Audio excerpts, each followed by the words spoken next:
मंदिर बावनकेरा। हाँ। भालू आते हैं यहाँ पे शाम को 5:05, 5:05, 5:30 बजे। अच्छा। 2 बड़े भालू आते हैं, एक सावक, तो एक और भालू आता है, मादा है जिसके 2 बच्चे हैं। अच्छा। आते हैं, प्रसाद खाते हैं, किसी को हाँ। कोई नुकसान नहीं पहुँचाते और चले जाते हैं। हाँ।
लाल लाल नहीं चला क्रिसमस क्यों बोला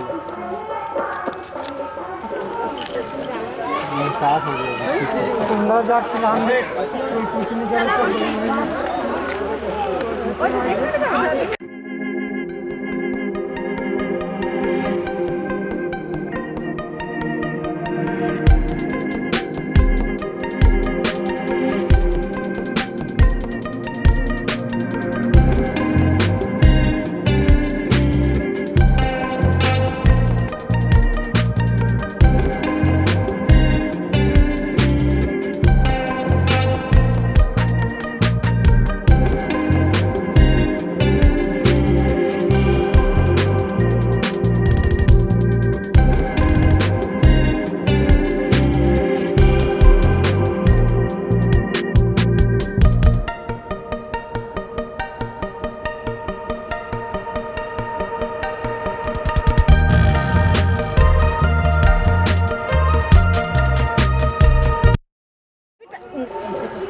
डालता है उधर डाल दूंगी जाता देख ले जवान है।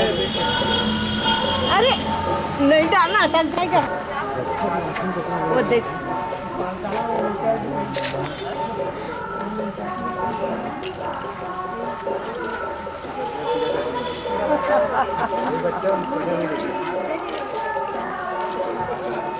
डर रहे हैं बच्चे लोग।